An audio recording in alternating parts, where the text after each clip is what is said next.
Welcome, dear sisters and brothers, to this Maundy Thursday service. Jesus experienced many changes on this day. It is a time of transition, almost a speeding up toward the end of Jesus' time here on earth. His 3-year traveling ministry is about to be quickly condensed into his last 3 days of life. Jesus' recruitment of his disciples is long past. His baptism by John, his temptation in the wilderness, his teachings, miracles, healings, and radical new proclamations basically ended with his triumphal entry into Jerusalem, observed just a few short days ago. Today marks a seemingly abrupt transition from a period of joy to a period of suffering and enduring. According to the Gospel of John, the most significant events of Maundy Thursday probably occur in the evening. This is the evening before Jesus is delivered to Pontius Pilate, where he's condemned, tortured, and crucified on what we observe as Good Friday. Today's Gospel lesson covers a portion of that transition period, the events during Jesus' supper with his disciples. But let us contemplate more broadly on other events that occurred during that day, and perhaps on our own experiences and feelings of Maundy Thursdays in our past. If I were to ask each of you to give a 2 or 3 word description of events and feelings you associate with Maundy Thursday, I might hear words like end is near, time of transition, foretells his death, divine acceptance, Passover feast, Last Supper, First Communion, eat this bread, drink this wine, sad goodbye, washing of feet, humble service, new commandment, love one another, final teachings, Garden of Gethsemane, Jesus' agonizing prayer, betrayal by Judas, denials by Peter, and maybe even stripping of the altar. The 3 words I would choose are somber, ominous, sadness. Most of you know of my fascination with stained glass windows. I suppose this started in my childhood. My home church, St. Bartholomew, was laid out like a cross. At the head of the cross was the altar area. Down the length of the cross were the main aisle with pews on each side. The choir area was at one arm, and there was then an arm with additional pews on the other side. My childhood memories are absolutely ablaze with the lights from sets of traditional German stained glass windows that were built into each wall of that sanctuary. The windows above the altar were huge, perhaps 20 feet high and 16 feet wide. Depictions of Jesus, God, Mary, lambs, and various biblical scenes were forever brilliantly etched in those windows.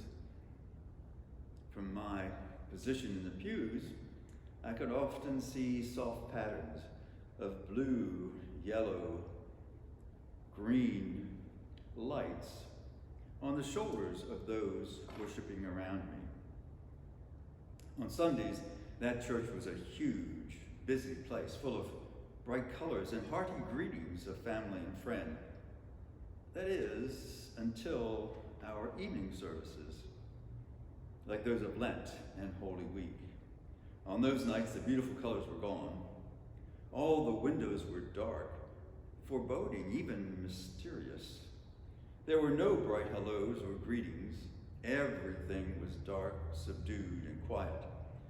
Maundy Thursday was particularly sad and ominous as the altar was stripped of all its previous colors and decorations.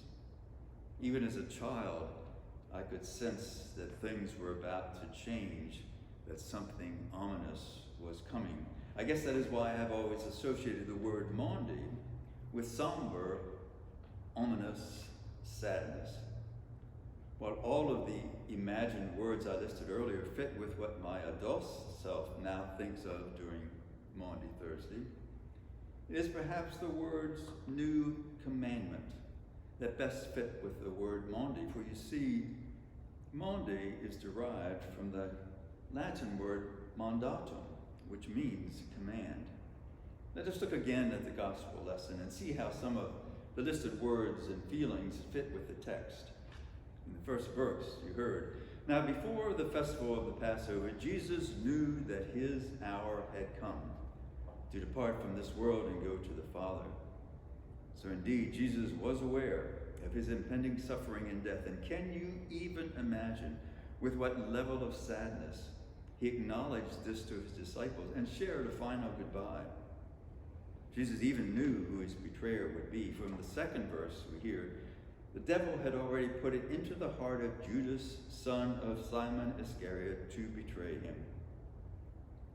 In an extraordinary display of humility, Jesus washed the feet of his disciples, an act usually done by servants, certainly not by lords, and saying, "I have set you an example that you also should do as I have done to you." In doing this, Jesus raises the act of humble service to an act of noble leadership and love, and commands us to serve others. He goes on in a later verse to give the new commandment, or the new mandatum. "I give you a new commandment, that you love one another just as I have loved you." This commandment raises our understanding of love to a new, higher standard. For you see, Jesus loved even his enemies. And he calls us to show love to those who do not even appear to deserve it. After conclusion of the supper, Jesus and his disciples, as you know the story, go to the Garden of Gethsemane, where Judas identifies Jesus to troops of the high priest. He is arrested, taken to Caiaphas, questioned, and denied 3 times by Peter. The next morning, the Good Friday morning, Jesus begins his last day on earth as a prisoner, questioned by Pontius Pilate. So you see, in this fast-moving Maundy, Thursday transition day, Jesus has gone from the status as a free man to that of a prisoner. He is torn from his friends and is in danger of death. All in one short day. Yet on that ominous day, one filled with change, a final farewell dinner, a final commandment, a lesson of humility, betrayal, denials, and fear. Jesus steadfastly accepts the will of his Father to die for all sinners. Today, we will experience one final tradition, the stripping of the altar. Members of our altar guild will quietly and lovingly remove the candelabra, vessels, fine linens, and paraments from the altar. This final somber act symbolizes the barrenness of the cross, like the barrenness of the altar. The humiliation of Jesus at the hands of the soldiers, the brutal stripping of life from Jesus, the stripping of light and even hope from this world, and the emptiness of a world without Christ. May your contemplations on this night fill your heart with awesome sadness and gratitude for the divine sacrifice, grace, and love given to us as undeserved sinners. Be aware and mourn, for the end is near. It is not yet time for the joy of Easter. Amen.